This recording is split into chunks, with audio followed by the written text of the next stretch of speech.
ते म्हणाले काय करू, पडले वळण इंद्रिया सकळा, भाव तो निराळा नाही दुजा. आणि म्हणून ऐका मायबाप, एकदा काही इंद्रियाला वळण पडलं ना, ते वळण कधी जातच नाही. पुढचं वाक्य ऐका, पडलेलं वळण जातच नाही, म्हणून वाईट वळण पडूच देऊ नका. कारण पडलेलं जातच नाही, त्याकरता वाईट वळण लागूच देऊ नका, पडूच देऊ नका. ती म्हणाली काय करू, माझी वाचा थांबत नाही. असं का? त्याने अशी भाई माग सारली, महाराज उजव्या हाताची अशी भाई माग सारली आणि त्या कर्माबाईच्या डाव्या गालावर महाराजांनी कशी वाजवली, अशी वाजवली. पण अशी वाजवल्या कर्माबाई म्हणाल्या पांडुरंगार्पणमस्तु. आता पुढचं आहे का बरं का? आता असं म्हटल्यानंतर ते बडवे काय म्हटले माहितीये का, बघू बघू तुझा पांडुरंग काय करतोय. म्हणजे पांडुरंग ही जा, हे कोणच्या पार्टी. ऐका हो, ते रावळात येतात आणि पाहतात तर पंढरी रायाचा डावा गाल लाल बुंद झालेला, 5 बोट गालावरती उमटली. त्यांनी विचारलं भगवान हे काय? देवाने सांगितलं हा आपल्याच हाताचा प्रताप. म्हटलं कसं काय? अरे पांडुरंगार्पणमस्तु म्हणून तिनं उकिरड्यावर टाकलेला कचरा जर उकिरड्यावर न पडता माझ्या अंगावर येऊन पडत असेल तर पांडुरंगार्पणमस्तु म्हटल्यानंतर तिला मारलेलं तिला लागलच कसं, ते मलाच लागणार ना. हे आहे कर्माचं समर्पण. जीवनातलं कोणतंही कर्म आपण देवालाच अर्पण केलं पाहिजे. हा कर्म समर्पणाचा दुसरा प्रकार आहे. आणि समर्पणातला तिसरा प्रकार आहे तत्वाचं समर्पण. याकरता एक ओवी देतो ज्ञानोबारायांची. ज्ञानोबाराय सांगतात तया अहम वाचा चित्त अंग देवोनिया शरण विघ मोद देका गांग रिगाले जैसे. हे आहे तत्व समर्पण. वाचेतला, अंगातला आणि तया चित्तातला अहम परमात्म्याला समर्पित करायचं आहे. तया अहम वाचा चित्तांग म्हणजे वाचा चित्त आणि अंग. वाचेतला अहम, चित्तातला अहम आणि अंगातला अहम तेवढा देवाला दिला की जीवनाचं कल्याण झाल्याशिवाय राहत नाही.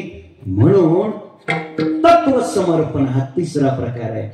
आतापर्यंत सर्वस्व दिलं की देव भेटतो. सर्वस्व द्यायचं म्हणजे काय द्यायचं, याचं पहिलं उत्तर दिलं आपल्याला आवडतं ते देवाला द्यायचं, देव भेटतो. दुसरं उत्तर दिलंय वस्तूचं समर्पण, क्रियेचं समर्पण आणि तत्वाचं समर्पण. तिसरं उत्तर आहे समर्पण काय, सर्वस्व द्यायचं म्हणजे काय द्यायचं.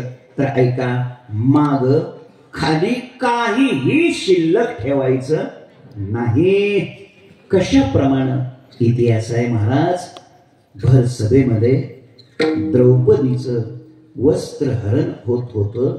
दुःशासन वस्त्र खिचत होता. सिंहासारखे 5 पती समोर बसलेले होते, पण कोणीही मदत करत नव्हतं. भीष्माचार्य, द्रोणाचार्य, कृपाचार्य वर मान करून पाहायला तयार नव्हते. कुलवान घराण्यातली कुलवधू आहे, इज्जतीचा प्रश्न आहे, काय करावं. आणि मग स्वतःच्या इज्जतीचं रक्षण केलं पाहिजे म्हणून मातोश्री द्रौपदीने एका हाताने वस्त्र असं ओढून धरलंय, एक हात मोकळा सोडलाय आणि भगवंताचा धावा केला. पण भगवान कृष्ण कन्हैया यायला तयार नाही. आई साहेबांनी केलेला धावा, मातोश्री द्रौपदीचा धावा आई साहेबांच्या कानावर जातो आणि आई साहेब म्हणतायत भगवंताला, अहो अहो ऐकलं का, तुम्हाला ऐकायला येत नाही का, तुमच्या बोलले तुम्हाला ऐकायला येत नाही का.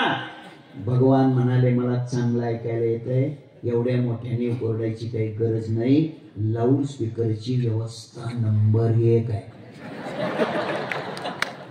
धन्यवाद बरं का तुम्हाला. मनापासून धन्यवाद. खूप चांगलं आहे, खूप चांगलं. कमी पैसे घेत जा, खूप चांगली खरंच चांगलं, खरंच चांगलं. लक्ष द्या, लक्ष द्या. मुंगी के पाव में घुंगरू बजता है वो ही अल्लाह सुनता है. चांगला ऐकायला येते म्हणे मला. मग ती द्रौपदी धावा करते, तुम्हाला ऐकायला येत नाही का? तुम्ही का जात नाही? ऐका, भगवान म्हणाले नाही जाणार. म्हणे का? अहो अहो तिच्यावर केवढा प्रसंग ओढवलाय. तिने एका हातानं वस्त्र ओढून धरले, एक हात मोकळा सोडलाय, तुमचा ती धावा करते, तुम्ही का जात नाही? भगवान म्हणाले म्हणूनच जात नाही. अरे आईसाहेब म्हणाल्या तुम्ही म्हणूनच गेलं पाहिजे. भगवान म्हणाले मी म्हणूनच जात नाही. हे काय असलं? 10 मिनिटं राहिलेत, लवकर जा ना म्हणे तुम्ही. ऐका ऐका, भगवान म्हणाले अहो तिच्यावर केवढा प्रसंग आलाय, बघा ना बघा ना. एका हाताने तिनं वस्त्र ओढून धरलंय, एक हात मोकळा सोडलाय, तुम्ही जात नाही. भगवान म्हणाले हो हो म्हणूनच जात नाही. म्हणजे काय? म्हणजे काय? भगवान म्हणाले तिचा जर आणखीन तिच्या एका हातावर विश्वास असेल तर मी जायचं कारण काय? जेव्हा मातोश्री द्रौपदीनं दुसराही हात मोकळा सोडला तेव्हा परमात्मा कौरवे पांचाळी सभे माझी आणली वस्त्र हरणे वस्त्र कैशी झाली माऊली सभा.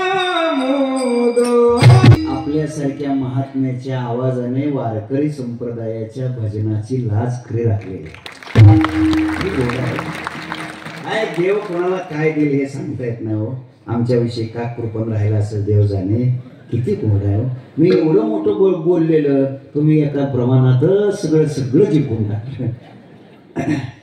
अर्थात भगवान कृष्ण कन्हैया म्हणतायत तिचा जर तिच्या एका हातावर विश्वास असेल तर मी का जावं? म्हणजे एका हातानं ओढून धरलेलं सुद्धा देवाला सोसलं नाही. आपण दोन्ही हाताने आवडून धरतो.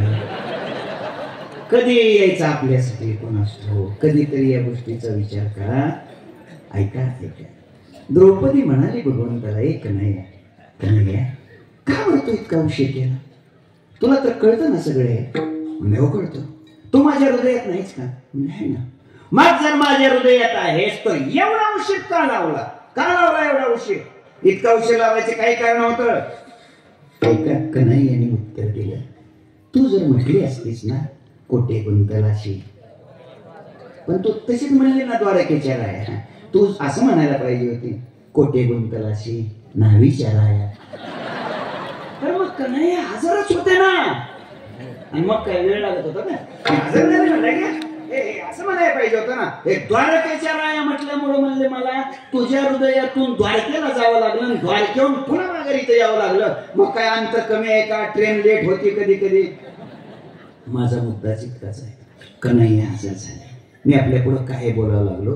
कधी भगवान कन्हैया हजर झाले? जेव्हा द्रौपदीनं सगळं दिलं तेव्हा.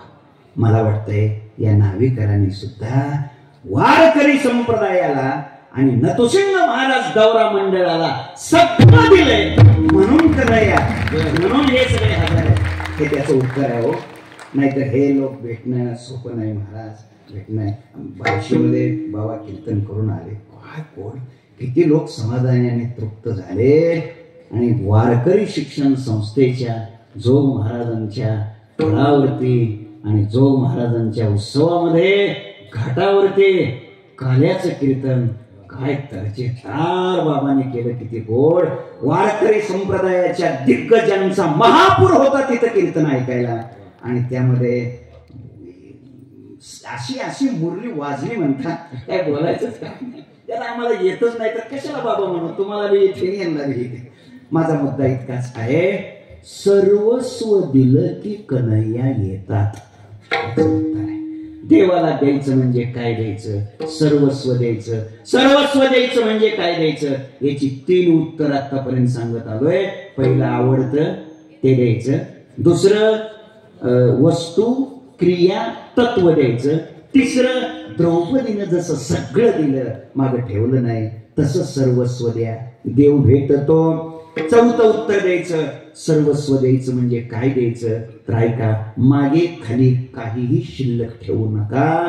बघा ना, ते 3-3.5 वर्षाचं पोरग असतं, आईच्या मागे लागतं, आईनं उचलून घ्यावं त्याची अपेक्षा असते, ते रडत असतं, आई हे काम कर, ते काम कर, ते काम कर, आई काय उचलून घेत नसते. शेवटी ते पोरग काय करतं, काळी चालच्या तार सप्तकातला शेडच्या लावतं, की जे कन्हैया बाबा लावतात, असं ते शेडच्या लावतो महाराज. आणि असं मोठ्याने रडत आईच्या समोर जात, तरी आई उचलून घेत नाही. ते शेवटचं हत्यार उपसतं, काय करतं ते, आईच्या समोर जात आणि असं दन करून काय करतं, आदळून देत. मला इतकंच उत्तर द्या, ते लेकरू आईच्या समोर जाऊन अंग आदळून देताना कोणीकडे आदळलं तर किती लागल, उजवीकडे आदळलं तर किती लागल, डावीकडे आदळलं तर किती लागल, याचा विचार करतं का? एवढंच बोल. नाही करत, अजिबात विचार करत नाही, मोकळ्या मनानं अंग टाकून देत.